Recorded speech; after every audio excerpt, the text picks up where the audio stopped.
Comment nous déplacerons-nous demain? Quel virage stratégique opérer? On continue d'en parler avec vous, Frédéric Mazella. Donc, vous avez bouleversé un petit peu l'industrie du transport avec le covoiturage. Comment faire en sorte désormais pour que le covoiturage soit un vrai concurrent au mode classique de transport? J'ai envie de dire, ça dépend des usages. Chaque moyen de transport doit être utilisé généralement là où il est le plus pratique. Donc, on en parlait tout à l'heure, mais il y a certains trajets sur lesquels le covoiturage est clairement le plus pratique. Il y en a d'autres sur lesquels, si vous voulez faire un Paris-New York, vous n'allez pas prendre un covoiturage. Non, ça serait long. Il y en a qui ont essayé. Ils ont mis du temps. Voilà. Du coup, il y a les usages qui sont différents. Donc, le covoiturage est pertinent là où la voiture est pertinente. Donc, il y a plein de trajets sur lesquels la voiture est pertinente. Et après, nous, notre positionnement, c'est d'être une centrale qui permet de se déplacer en tant que passager sur différents moyens de transport. C'est pour ça qu'aujourd'hui, on fait du covoiturage longue distance, du covoiturage courte distance avec notre app qui s'appelle Blablacar Daily, et puis du bus également. Vous pouvez acheter des billets de bus sur Blablacar, et donc tout ça, c'est complémentaire. À terme, on va rajouter du train, et à terme, on combinera tout ça de manière à faire le meilleur trajet possible, c'est-à-dire à la fois rapide, pas cher et confortable, qui vous permet de faire un bout en TGV quand ça prend 2 ou 3 heures, et puis les 50 ou 100 derniers kilomètres pour aller je ne sais où, à la plage ou chez votre grand-mère, en covoiturage. La multimodalité, en sorte. Oui, de la multimodalité et même de l'intermodalité. Parce qu'en multimodalité, c'est quand on propose plusieurs trajets de différentes manières. L'intermodalité, c'est quand on fait des interconnexions, c'est-à-dire qu'on est capable de faire ce que font déjà les gens d'ailleurs aujourd'hui. On a plein de covoitureurs qui font déjà de l'intermodalité tout seuls, c'est-à-dire qu'ils font un bout en train, puis un bout en covoiturage. Oui, parce que là, on veut leur permettre de le faire tout en un sur notre plateforme en réservant, en cliquant une seule fois. Parce qu'un des freins au covoiturage, c'est au fond les premiers mètres et les derniers mètres. C'est le point de rencontre et puis la destination finale.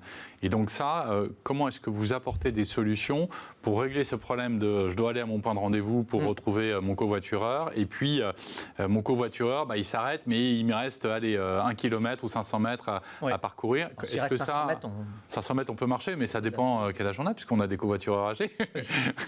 Et en tout cas, comment est-ce que vous gérez ces petits points de rupture en fait sur les trajets? En fait, on calcule tous les itinéraires. Alors, on a une nouvelle fonctionnalité qui s'appelle Boost, qui permet justement de calculer tous les itinéraires de tout le monde et de faire une mise en relation parfaitement pertinente entre le passager qui est à tel endroit et le conducteur qui va passer par là. C'est-à-dire que quand vous publiez une annonce en tant que conducteur, vous n'allez pas pouvoir dire exactement, évidemment, tous les stops que vous allez faire à 100 mètres près. Par contre, nous, on est capable de le calculer. Donc, quand on a un passager qui vient et qui cherche un trajet, on lui dit « Ah, on a un conducteur, en fait, qui passe à 200 mètres et qui arrive à 300 mètres de là où tu vas. » Et là, on peut lui dire « Donc, vous allez vous donner rendez-vous, on donne les points de rendez-vous sur le terrain. » Et à ce moment-là, on fait un match parfait. C'est-à-dire qu'on met vraiment en relation les deux personnes qui devaient faire le trajet ensemble. Il y a des partenariats aussi avec les trottinettes. Oui, on avait lancé BlablaRide, oui, avec un partenaire qui s'appelle Void. Oui, mais ça marche pas partout. Non, mais en fait, c'est très parisien quand même. Oui, mais cela dit, d'ailleurs, nous, sur nos trottinettes, aujourd'hui, on n'en a pas sur Paris, puisqu'il y a eu un appel d'offres et qu'en fait, on était avec un acteur qui n'a pas remporté l'appel d'offres. Donc voilà, on ne les a pas à Paris. Et on a vu qu'il y a des collectivités locales qui ont développé des solutions de covoiturage gratuites, Mobicop à Nantes par exemple, ou Caros qui est proposé par Île-de-France Mobilité. Comment est-ce que vous vous positionnez par rapport, comment est-ce que vous voyez en fait, comment est-ce que vous regardez l'appariation de ces offres proposées par des collectivités? Sur ce qui est Île-de-France Mobilité, c'est un partenariat avec tous les acteurs. C'est pas seulement l'acteur que vous citez, c'est-à-dire que nous, Blablacar Daily représente plus de la moitié des covoiturages domicile-travail partout sur le territoire. Et après, il y a des partenariats locaux qui sont faits, alors avec Île-de-France Mobilité, effectivement, ce qui fait que quand on a le pass Navigo, on peut covoiturer gratuitement sur Blablacar Daily, parce que c'est un partenariat justement avec Île-de-France Mobilité. On a d'autres régions comme ça, on a les Pays de la Loire, on a Nice, on a Moselle Sud, on en a plein. C'est en train de se développer, là, il y a une prise de conscience des collectivités qui étaient peut-être un peu en retard? Oui, il y a quelque chose de, j'ai envie de dire, enfin.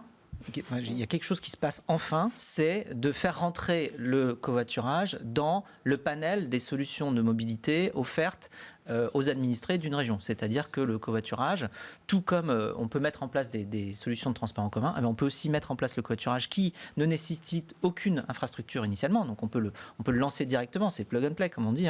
Donc on a déjà les routes, on a déjà les voitures, on a déjà même les conducteurs qui sont des conducteurs qui font les trajets, on a déjà même les horaires, donc on a déjà les timetables, enfin les agendas des voitures qui le font le matin, le soir. Donc c'est juste au bon moment. Et tout ce qui manque, c'est la mise en relation. Et donc ça, c'est notre expertise. Mais ça veut dire que c'est un moyen de transport en commun qui est branchable directement sur une région très facilement. Et donc toutes les régions, toutes les communautés de communes ou tous les gens qui sont en charge des autorités organisatrices de transport qui sont en charge des mobilités, se rendent compte que le covoiturage peut et doit faire partie du mix des mobilités offertes aux populations. Et c'est ce qui se passe maintenant. Ça fait 1 an et demi, 2 ans, et notamment avec l'Île-de-France qui a beaucoup bougé sur ce point-là, qu'on peut proposer le covoiturage dans un mix de mobilité sur un territoire. Et donc, il y a des partenariats qui se font avec les différents acteurs du covoiturage. Évidemment, nous, avec 20 millions de Français et puis 2 millions de personnes sur Blablacar Daily déjà, on représente une part très significative du covoiturage à ce niveau-là. Alors, on va passer de nos charmantes régions et de nos communautés de communes au monde. C'est quoi les perspectives à l'international? Vous disiez que là aussi c'était 30 millions, quand la France n'est que, entre guillemets, 20 millions d'utilisateurs. Ils sont plus nombreux, les Russes. Ils sont un peu plus nombreux, mais c'est vrai qu'on ne les attendait pas forcément aussi présents sur des applications de ce type. Le Brésil, est-ce qu'il y a des zones au fond où vous avez des axes stratégiques de développement déjà assez arrêtés? Est-ce que c'est assez opportuniste? Est-ce que ça passe par de la croissance externe, éventuellement avec des concurrents qui feraient ça dans des pays où ils seraient implantés depuis de plus longues dates que Blablacar? Comment est-ce que vous allez travailler ce développement à l'international dans les années... questions en une. Ouais, alors, exactement. Déjà, sur ce qui est...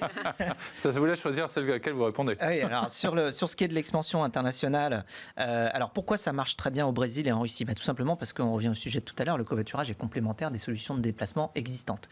Il faut voir qu'au Brésil, il n'y a pas de train. Déjà, il n'y a pas de train. Donc vous arrivez, vous faites une solution de déplacement, vous êtes très bien accueillis. En Russie, vous avez aussi des zones qui sont... alors, vous avez déjà regardé une carte, mais la Russie, c'est gigantesquissime, c'est complètement fou. Et donc vous avez des trajets absolument improbables. Et effectivement, il n'y a pas forcément non plus ni des trains ni des bus qui savent connecter ça. Des fois, vous avez des relations entre 2 villes en Russie. S'il n'y a pas Blablacar, il n'y a pas de trajet, il n'y a rien, il n'y a pas de bus, il n'y a pas de train, il n'y a rien du tout entre ces 2 villes-là. Donc la seule solution pour faire ce trajet-là, ça va être de prendre une voiture avec Blablacar. Donc en fait, ça explique aussi pourquoi dans ces pays-là, la solution se développe énormément. Donc après, sur notre stratégie de développement, je l'évoquais tout à l'heure, on fait du multimodal aujourd'hui et à terme de l'intermodal, c'est-à-dire proposer différentes solutions de déplacement. Et sur ces pays-là, typiquement que ce soit au Brésil ou en Russie, on développe énormément notre place de marché de bus. Qui est très complémentaire, et on voit bien que c'est d'autant plus attractif pour toutes les personnes qui se déplacent d'avoir au même endroit des solutions et de covoiturage et de bus pour choisir la meilleure solution.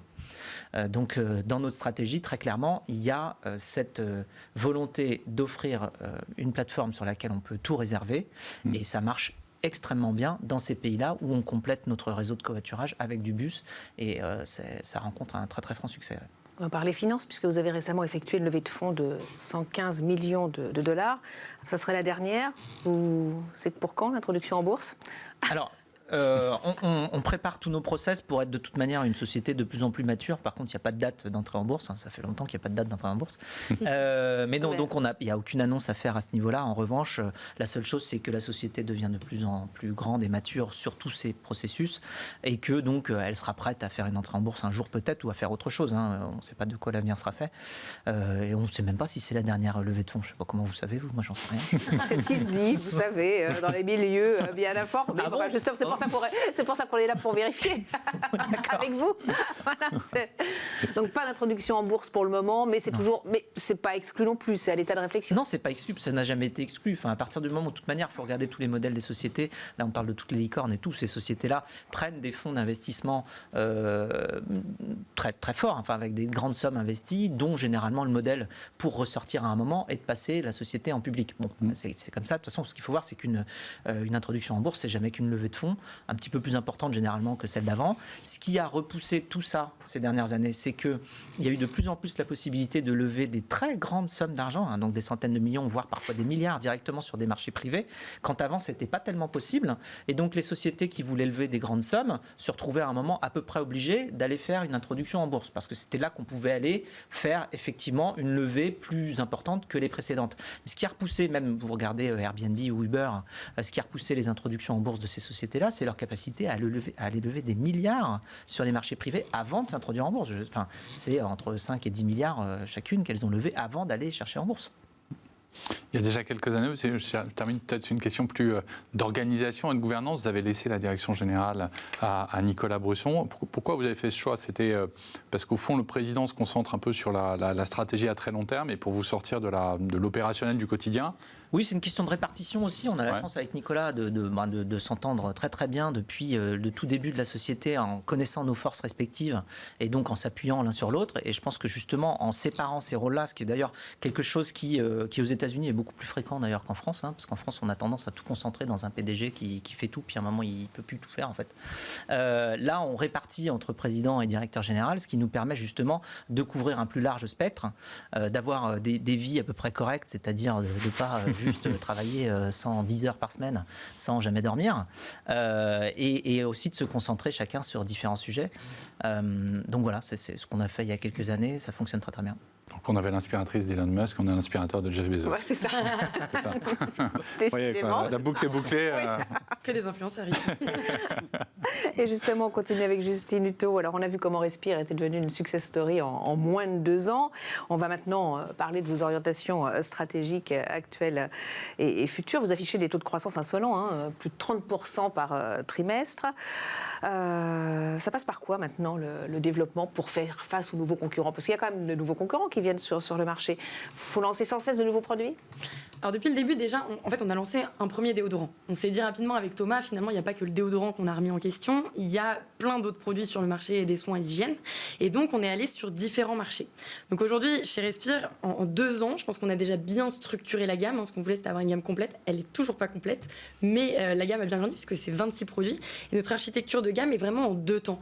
On a à la fois des produits solides qui sont vraiment zéro déchet et qui vont s'adresser du coup à une partie des consommateurs qui sont déjà dans cette transition écologique et qui sont prêts à passer au solide. Rappelons quand même que le solide, par exemple le shampoing solide, c'est que 2% du marché des shampoings. Donc c'est encore très niche. Mais on se rend compte que de plus en plus de consommateurs en achètent. Nous on devient, là chez Monoprix, on est leader du shampoing solide, donc on est très très content. Alors qu'il y a plein d'autres concurrents qui se sont lancés justement pour en parler. Et l'autre partie de notre gamme, c'est des produits liquides, mais qui sont donc dans des packagings recyclés, recyclables et rechargeables, avec cet objectif donc de ne pas changer la sensorialité des produits, les habitudes de consommation que les consommateurs ont l'habitude d'avoir, mais de les accompagner dans cette transition écologique. Donc, bien sûr, la croissance s'est faite dans les 2 dernières années grâce à l'évolution de cette gamme, aussi à l'ouverture de nouvelles portes, on le disait tout à l'heure, donc 3000 points de vente, mais ça se fera aussi par la notoriété, le fait que de plus en plus de personnes nous connaissent. Aujourd'hui, on a un taux de repeat qui est très bon, on est à 40%, donc on sait que, et encore c'est uniquement ce qu'on traque sur notre site internet, mais on sait que les consommateurs, quand ils testent un produit, ils sont conquis, donc ils reviennent. Donc maintenant, c'est comment on va chercher de nouveaux consommateurs qui ne nous connaissent pas. Et sur l'innovation produit, vous consacrez un temps et j'imagine un peu d'argent à cette division. Vous travaillez avec des labos. Comment est-ce que ça s'organise? Alors déjà chez Respire, on a un pôle produit dédié vraiment dans toutes les boîtes. Généralement, c'est dans le pôle marketing. Nous, c'est un pôle produit dédié uniquement au développement produit. Donc on a 5 personnes chez Respire. On a une personne même qui est chimiste, ingénieur en formulation. Et on travaille avec des laboratoires uniquement français. C'est du Made in France. On travaille avec une 20aine de laboratoires aujourd'hui en France. Et la manière dont ça se passe, c'est qu'on leur fait un brief. Donc généralement, c'est un brief qu'on envoie à plusieurs laboratoires, je dirais 5-6. Pas trop non plus, pour voir où est-ce qu'ils en sont, eux, dans leur recherche et développement. On a de la chance en France d'avoir une industrie cosmétique qui est très développée. Donc, on a en fait, j'ai envie de dire, quasiment les meilleurs produits du marché. On est capable aujourd'hui d'avoir ces nouvelles innovations. Et la notoriété de Respire dans les 2 dernières années fait que les plus grands laboratoires français viennent même nous chercher pour travailler avec nous. Donc, on a cette chance-là. Ce qui fait que là, par exemple, aujourd'hui, cette semaine, on sort notre gamme, ce que j'appelle skincare, dit en anglais, mais c'est donc cette gamme soins. Donc Respire arrive sur la gamme soins avec une crème riche visage et un baume corps nourrissant. L'innovation, on a une formule qui est très efficace, donc avec des bénéfices produits qu'on peut vraiment claimer, comme notamment anti-pollution, atténue les premières rides, nourrit intensément. C'est toujours des produits qui sont 99% d'origine naturelle, qui sont certifiés bio, sans ingrédients controversés. Mais l'innovation surtout, c'est qu'on arrive sur des packagings qui sont rechargeables. Et ça, c'est assez nouveau. C'est-à-dire qu'on achète le pot tel que je viens de vous le montrer, on utilise sa crème et à la fin, on ne jette que la capsule qui est en plastique biosourcé dans la poubelle recyclable et on rachète uniquement cette petite capsule et on la remet à l'intérieur.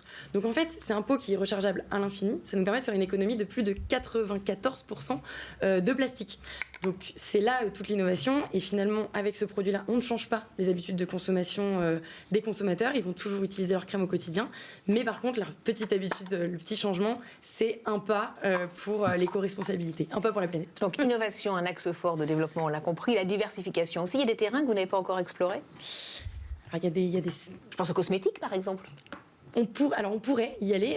Aujourd'hui, on a, je pense, ancré donc une marque forte avec des valeurs, en effet, de naturalité, bio, éco-responsable, mais surtout des produits qui, au-delà d'avoir ces valeurs-là, sont super efficaces et super sensoriels. On pourrait aller sur du maquillage, on pourrait aller sur des produits d'entretien, on pourrait aller sur de l'hygiène féminine, on pourrait aller sur des produits bébés.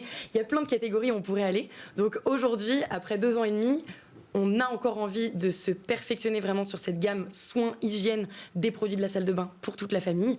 Et on verra pour la suite. Mais au bout de 2 ans et demi, on n'a pas encore tout fait. Heureusement. C'est clair. Et comment vous comptez résister? Parce que évidemment, il y a quelques grandes marques qui regardent ce que vous faites. Vous avez évoqué des labos qui désormais vous appellent pour pouvoir participer à l'innovation que vous mettez en place. Comment est-ce que vous résistez face à des très grands groupes qui, au fond, se disent voilà, le créneau est le bon, le 100% naturel, le Made in France, et avec des matériaux biosourcés. Comment est-ce qu'on résiste face à ces grands groupes? Aujourd'hui, je dirais que aujourd'hui et demain, les produits qui seront sur le marché, avoir du naturel, du bio, du éco-responsable, c'est plus un nice to have, c'est un must have. Et toutes les marques doivent y aller. Et on le voit, on a sorti notre shampoing solide. Quelques mois plus tard, L'Oréal avec Bio et Garnier sortait leur shampoing solide également. Pour nous, finalement, c'est une vraie opportunité puisque ça fait prendre la parole clairement sur le shampoing solide, ça démocratise cet usage. On a vu des pubs passer à la télé et moi, je découvre que des consommateurs ne connaissaient pas du tout le shampoing solide et aujourd'hui sont prêts à y passer. Et malgré ces pubs-là et L'Oréal qui y est, on voit que chez Monoprix, on est le leader sur la catégorie shampoing solide. Donc aujourd'hui, c'est aussi grâce à la marque, à la communauté, à ce qu'on montre sur les réseaux sociaux et à la confiance qu'on crée avec la communauté qu'on va pouvoir... peut-être un jour passer leader. Bon là, je suis très présomptueux quand même. Et justement, comment continuer à développer la marque en matière de communication? Alors, toujours via les réseaux sociaux ou est-ce qu'à un moment donné, il faudra peut-être envisager de faire de la pub classique? On envisagera à un moment de faire de la pub classique, j'en suis convaincue. Je le disais tout à l'heure, donc pour aller toucher vraiment une majorité des Français, aujourd'hui c'est encore trop peu de Français qui nous connaissent, même si c'est 4 millions de produits vendus en 2 ans, il va falloir qu'on aille les toucher d'une certaine manière. On avait participé déjà dans l'émission M6 qui veut être mon associé, on peut en parler parce qu'avec Frédéric Mazzella on était sur le même plateau, et on s'est rendu compte à quel point ça a été dingo de passer sur M6 ce soir-là. Il y a des gens qui nous ont vus, qui ne sont pas sur les réseaux sociaux et qui ne nous auraient jamais croisés sur les réseaux sociaux. Donc il faudra qu'on y soit à un moment et je pense que toute marque qui veut aller toucher davantage de personnes sur le marché va devoir passer par les canaux traditionnels. Et là on parle de la France, mais quid de l'international?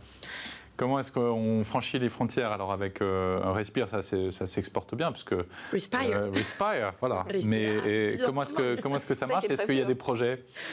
L'international, on s'est dit dès le début avec Thomas que c'était il faut qu'on se focus sur la France puisqu'on n'a pas envie d'être tout petit en France et tout petit partout. Donc il faut déjà qu'on soit gros en France pour être capable d'aller à l'international. Sephora, en fait, on a eu la chance d'avoir Sephora qui nous a lancé en France. Ça a tellement bien marché qu'ils ont tout de suite voulu nous déployer en Europe. Donc c'était un peu contre notre gré parce qu'on ne voulait pas dédier une équipe à l'international. Donc c'est vraiment Sephora qui a dupliqué un peu le modèle dans les Sephora d'Europe.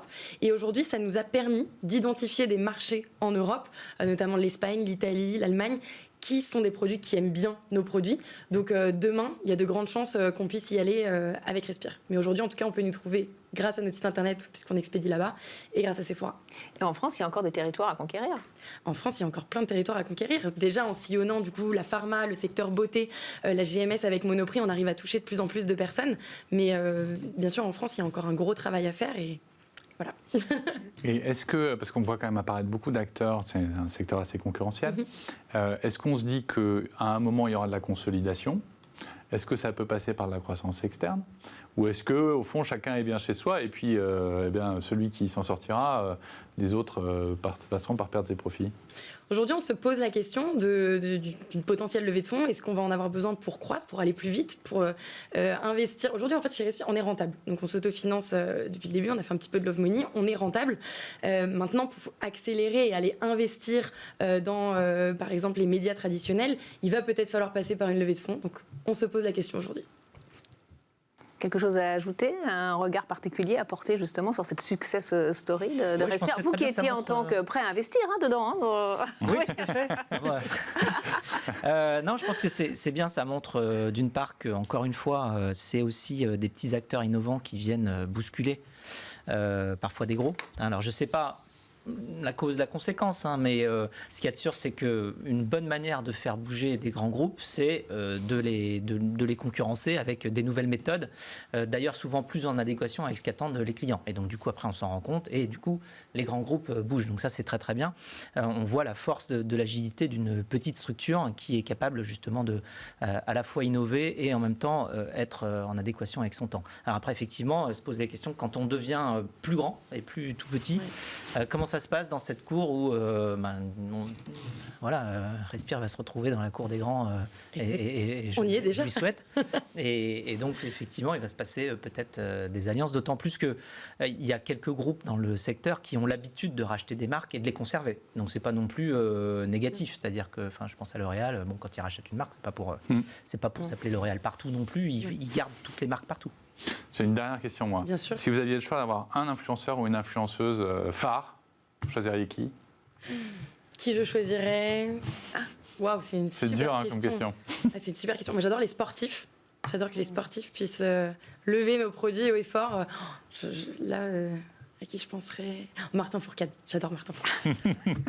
Message Et transmis. en plus, comme ça, on voit que nos produits ne sont pas que pour les femmes, mais aussi pour les hommes. Exactement. C'est vrai, c'est très bien. J'espère qu'il nous écoute. Allez, on poursuit avec les bonnes notes du mois.